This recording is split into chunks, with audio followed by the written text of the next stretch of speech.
Red Dead Redemption 2 released on October 26, 2018 to universal critic and user acclaim. I still think RDR2 single player, The Tale of Arthur Morgan, is one of the best of this generation.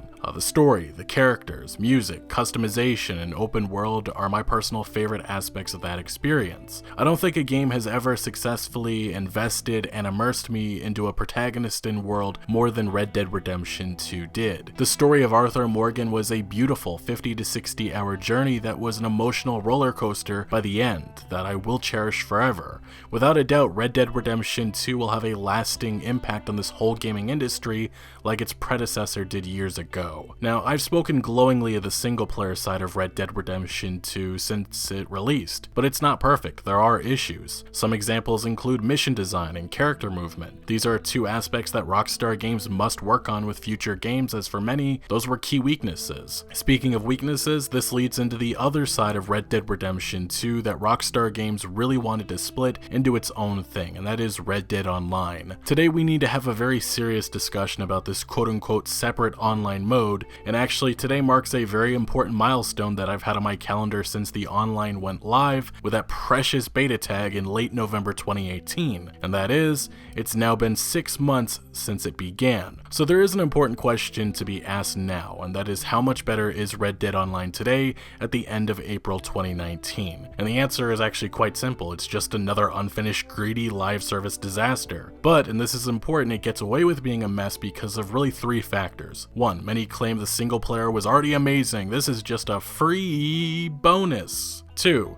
Grand Theft Auto Online sucked at first, but now it's amazing, and this will be the same exact way. And 3, the "it's just a beta" excuse, which may be the most common and frustrating and concerning defense I've heard since November 2018. Long before Red Dead Redemption 2 was released, when all we had was a trailer that really showed little of the game, I speculated that Rockstar would have to do something different than Grand Theft Auto Online with Red Dead because of the fact that this is the Wild West, where there's limited possibilities for content to drip feed for years to come, unless, you get unrealistic with flying horses and stuff like that. I just didn't think it was possible to retain players and sell those golden microtransactions by drip feeding new horses or weapons, so I expected that there would be a different game plan with Red Dead Online. But I was unfortunately wrong, because this online experience really is just the Wild West version of Grand Theft Auto Online, sprinkled in with some extremely mediocre narrative elements. Obviously, before the launch of Red Dead Redemption 2, majority of work was on making sure the single player experience was as good as it could be, and the online came second, something I respect. But now things have changed, where the online is really the only thing being focused on, while the single player quite literally is just forgotten and suffering. I think it's important to understand RDR2 was in development for around 8 years, and from the reports that have come about, it's clear the game endured a very rough development, which is why it was delayed twice and the online released with that beta tag. As one Rockstar employee told Eurogamer last year, "The public loves our products, and while everyone loves complaining about waiting for them, waiting until they are ready is something I think people would understand, because the initial deadlines were obviously unobtainable, and now we're releasing a multiplayer labeled in beta which shows those deadlines do not work." This is the problem in this live service age, where publishers push out unfinished microtransaction driven disasters with a "we'll fix it later" mentality. You guys and gals have heard me commonly make that statement regarding Anthem, Fallout 76, and Black Ops 4, just to name a few. It's also one that should and needs to be attributed to Red Dead Online. Rockstar Games has established this online component as something separate from RDR2, which is rather interesting because I don't necessarily feel it should or is separated. That's why I've never bought into the argument that Red Dead Online is a free bonus, because you still have to purchase Red Dead Redemption 2 to play it. But then the argument usually shifts to, and I'll quote what people have said, "You would have purchased Red Dead Redemption 2 for the single player experience only, right? So the online clearly is just a bonus, and it's whatever, that it's a greedy, underwhelming mess." And I just feel that opinion is extremely ignorant. If I look at any game that has both multiplayer and single player, most of those experiences are reviewed together, regardless of which is the primary primary focus, but Rockstar has figured a way to separate these experiences. They did this before with Grand Theft Auto 5 and Grand Theft Auto Online, and will continue doing this into the future. My issue with that is solely the fact that because Red Dead Online is in a quote-unquote beta, and it's a separate thing from RDR2, the executives at Rockstar Games and Take-Two Interactive have found a way to brilliantly avoid criticism or real scrutiny. I mean, 5+ years later, there are barely any reviews written about Grand Theft Auto Online. This is a serious problem that is not being discussed enough, and that is publishers finding ways to avoid criticism in reviews, whether that be Activision Blizzard waiting a month or two after the latest Call of Duty game is released to introduce the egregious microtransactions, or this. These are calculated decisions made to circle around what most games are typically accustomed to, and that is criticism, which certainly does affect game sales. So I know it may sound like I'm rambling about this specific aspect, but it's important we have this discussion first about the defenses made for the sorry state that is Red Dead Online. Now, another argument I've heard is the game is still in a beta, and we should wait for it to come out of beta before we judge it, which we're now in late April, and I don't know what the heck a beta is anymore. Games like Fortnite and DayZ still, as far as I understand, are technically in early access or beta, and likely will never truly exit early access. Red Dead Online will eventually leave its beta state, I hope, but honestly we have no way of knowing when that will happen, although at least for me, when those microtransactions went live in December 2018,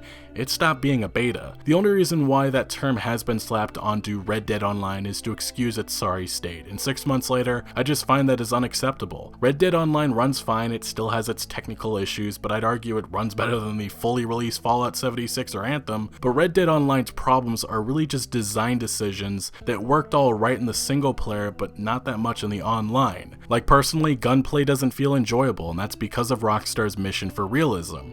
In the single player it felt okay in my opinion, but in the online it feels most of the time clunky, and it's just auto-aim hell. Other than that, the online still lacks in unique and enjoyable content, which for the last month or two Rockstar has been adding new game modes, but even then it's just a mixed bag. In Rockstar's roadmap for the online that we got in mid-March, they revealed in the coming months we should expect more anti-griefing measures, new free roam mission givers and mission types, which are pretty much just repetitive quests that are interesting at first but get boring fast, a lot like Fallout 4's Radiant quests. Then there's more Land of Opportunities missions, which is us continuing to help Jessica Leclerc's search for revenge, the introduction of dynamic random events, updates to the character creator, restructured daily challenges, and a new weapon, with that being the Lamat revolver. I will say that sounds decent, but I just don't feel it's enough to bring interest back into Red Dead Online. It's more the same, which has already been criticized for being very mediocre, which may be being a little too generous on my part. I said it earlier, but the narrative elements in the online fall flat, and I understand why Rockstar wants to incorporate story elements, because they sure as hell don't want to introduce story mode DLC, but a mute character like Grand Theft Auto Online was just a bad idea. And it's painful going from the story of Arthur Morgan to my goofball character who nods his head like a complete moron to communicate. Building on the narrative in the online just feels like wasted resources, when I think they should focus on doing something drastic to bring new life to this online, whether that be pushing the timeline forward a bit every few months or using the single player to their advantage,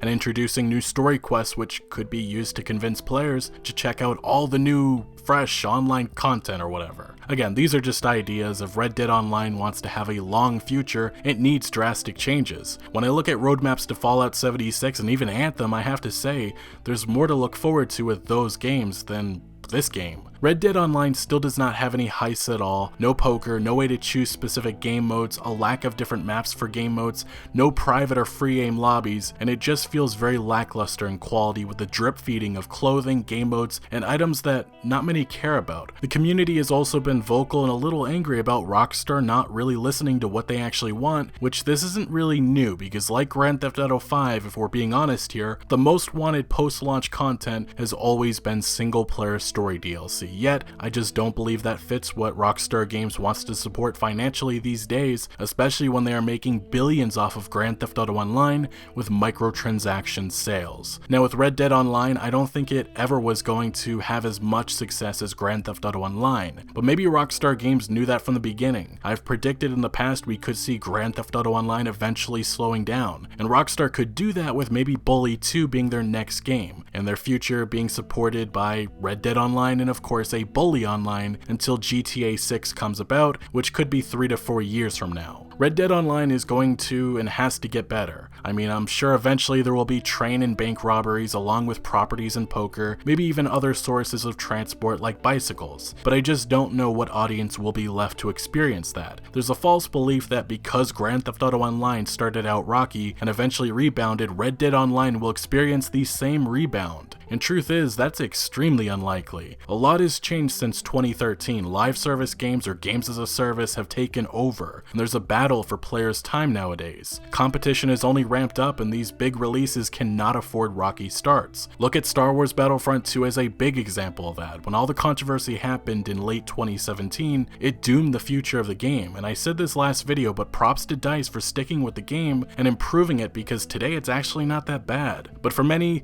they will never experience that because they have a bad taste in their mouth from all the controversy that occurred. First impressions matter, and a lot of publishers need to recognize that, because Star Wars Battlefront 2 will not be remembered for what it is today, it'll be remembered for what it was like in late 2017. So yeah, 6 months later, Red Dead Online really has not introduced any groundbreaking or must-play content, but there has been a roadmap which lays out more of the same, I guess. The real post-launch content that should be coming is single-player story DLC. That's the sole reason why 20 million plus copies were sold, and unfortunately the chances we get story DLC is highly unlikely at this point. I know a lot of people, including myself, wanted to see Sadie Adler or Charles Smith story DLC, maybe featuring an expansion into the Mexico region of the map, or even a supernatural DLC like Red Dead Redemption's Undead Nightmare. But 7 months later, there's been zero indication that Rockstar Games wants to support the single player side. I mean, things are actually getting worse for the single player. As some of you already know, the graphics have been downgraded with the removal of ambient occlusion, and this happened all the way back with the first update that introduced Red Dead Online, and there may actually have been other changes made which just make the single player worse. But since launch, there's also the fake HDR which Digital Foundry discovered, and that appears to be something that will likely never properly get addressed. The far more likely scenario is that in a few months Red Dead Online will exit its beta state, and Rockstar will spend boatloads of money on marketing, and what they will use to get people to give the online a second or first try is the introduction of Dutch van der Linde and Arthur Morgan into the online. They already introduced characters like Sean and even Bonnie McFarlane as free roam mission givers, and I predict more fan favorite characters will be coming soon. I also would not be surprised that we do get an Undead Nightmare themed online update later this year, and maybe even an online only Mexico expansion DLC one of these days. I just think Rockstar Games' attention these days is on building their online experience post-launch, which is disappointing but what many publishers are doing these days. Rockstar's parent company Take-Two Interactive has made it clear they want to spend little and make boatloads of money off of microtransactions. The problem with story DLC is that it's expensive and time consuming, which is something that many of these big publishers don't care to invest their resources into. Take-Two CEO Strauss Zelnick also apparently gets a massive bonus based off the amount of microtransactions he can sell. Based on a 2014 management agreement, which that timing is actually very interesting, with this agreement between Take-Two and Strauss's company Zelnick Media, there's certain stock incentives, and one of those included is a performance-based award, which within that award there are several categories, including one determined by sales of games and merchandise, another by Take-Two's share price, and a third based on recurrent consumer spending, which essentially means microtransactions, virtual currency, and DLC. But as we have seen with NBA 2K and Grand Theft Auto Online,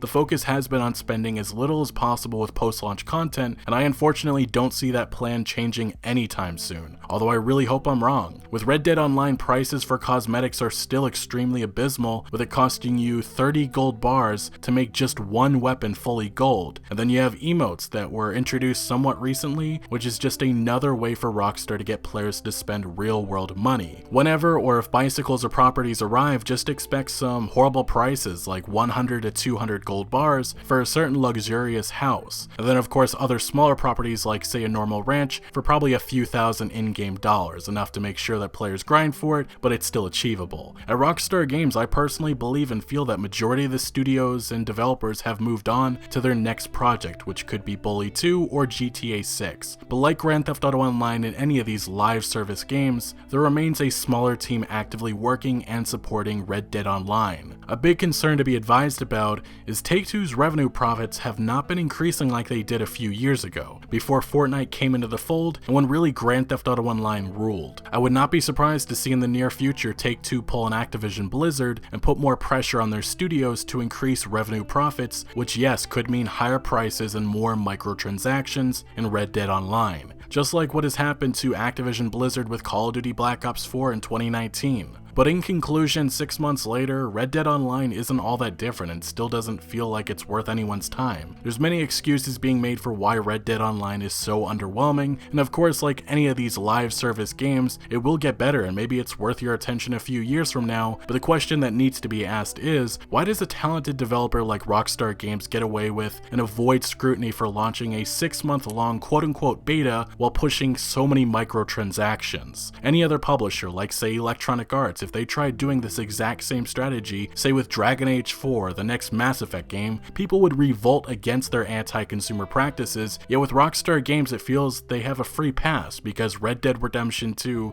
was a good game. I personally just fear that other publishers will learn from that strategy that Take-Two Interactive and Rockstar Games has been successful with, and things could get a lot more anti-consumer in the future. Anyway, as it stands right now, Red Dead Online without that beta label is an underwhelming microtransaction-driven live service mess that is arguably the worst thing Rockstar Games has released in years. Yes, it has the potential and will likely improve, but I swear you can say the exact same thing about any and all of these live service games that start out with a rocky start. I really thought Red Dead would be treated differently by Rockstar Games, but sadly this is just the Wild West Grand Theft Auto Online, which lacks the passion and heart that made Red Dead Redemption 2 one of the best games of this current generation. In Rockstar's roadmap for Red Dead Online, they claim our experience of building other online worlds has helped us create a more evolved foundation for the open spaces of Red Dead Online. But the world of Red Dead Online will evolve in its own unique direction, one in which players have greater freedom to customize their playstyle uniquely over time, allowing them to sink into the world and their character and feel more connected to the experience of living as cowboys, outlaws, and gunslingers in the wilds of 19th century America. And that statement sounds good, but it's just PR speak, a false sense of hope. I would like to be wrong, but nothing in these last 6 months have given me any indication or hope that Red Dead Online will ever be worth my time and money. Rockstar Games can claim and say whatever they want, but Red Dead Online is simply the Wild West GTA Online, sprinkled in with a few different features and more narrative elements. This is the exact online experience I did not want, and I'm sure there are many who will enjoy this, and that's great, but I just feel everything about Red Dead Online has been a sad, disappointing, greedy mistake. Rockstar's, or maybe I should say Take-Two's priorities since the online went live, and thanks to lovely examples like this, have made it clear that they certainly are not in favor or care about building an online experience that players can enjoy for years to come.